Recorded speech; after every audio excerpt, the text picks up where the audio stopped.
to part 2. We're going to start with the on-guard position, or fighting stance. There's only one in Holland Techical. We do not have different stances like you see in traditional arts. There's only one on-guard or fighting stance. How that's done, I'm going to demonstrate for you now.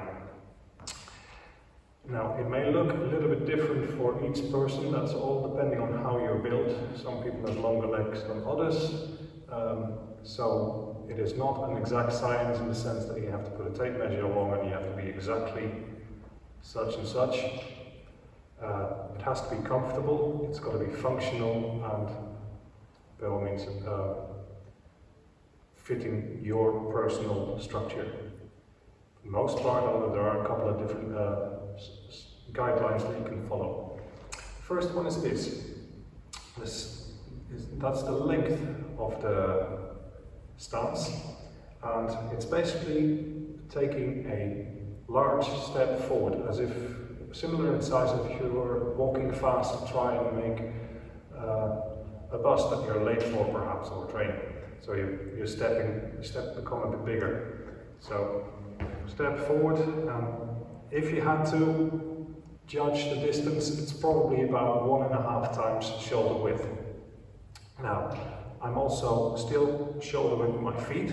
I'm not narrow, then I'm not balanced enough. I'm shoulder width here, so I'm also not too big, like you see in some traditional arts as well, or horse riding stances.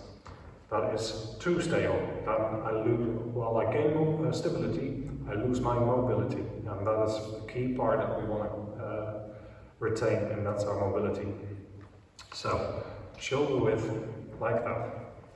My front foot, I'm turning my toes onto the line. This is my center line. It runs in the center over the floor, and also through my center. More on that later.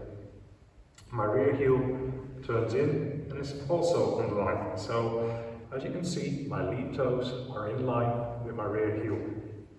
I bend my knees, not too far. I don't want my knees outside of my own feet.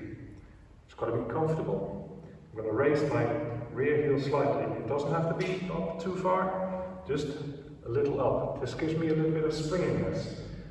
This is like a coiled spring. Although I'm relaxed, it does give me springiness. It's comparable to what a sprinter does when he's getting ready in the starting box. His rear heel is up, ready to launch himself forward. This is the same principle here. As far as my arms are concerned, my lead arm is in a neutral position, pointing forward in the direction of my opponent. The rear hand is in front of my lead shoulder. In my case, the way I'm standing, I'm with my right in the lead, so my left hand is in front of my lead shoulder. This protects this area, this protects this area, roughly. Now this is all, again, not always set in stone. It depends on the situation, but this is my starting point. Okay? Now, I raise my shoulders a bit, I'm tucking my chin in, and this is where my on-guard is ready. Now again, this stance is not set in stone. I do not move about like this, all stiff. It is a movable stance. I can move around with my hands depending on where I am in relation to my opponent, what is happening at a given moment. All these things are factors which may make me adapt my stance ever so slightly. This is why the stance is called a small phasic bent knee stance.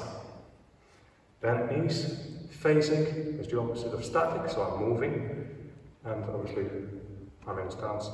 So small phasic bent knee stance is the official designation for it. It should be easy for you to find this stance. So if I'm stepping forward, I should be straight in it. I could be stepping backwards.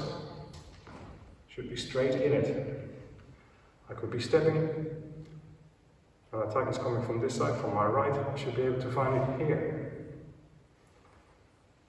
An attack could come from my left, so I should be able to find it like this. Or alternatively, drop it my other hand, and have an opposite lead here, temporarily. But this is one of the other important factors in Jeet Kune Do. We have our most coordinated, strongest side in the lead. So if you're right-handed, your right hand will be in the lead. If you're left-handed, your left hand will be in the lead. Okay? Strongest weapon in the front, most coordinated weapon in the front. So, your on guard, also called ready stance, fighting stance, and in Chinese, Bajong. So this is my Bajong position, on guard.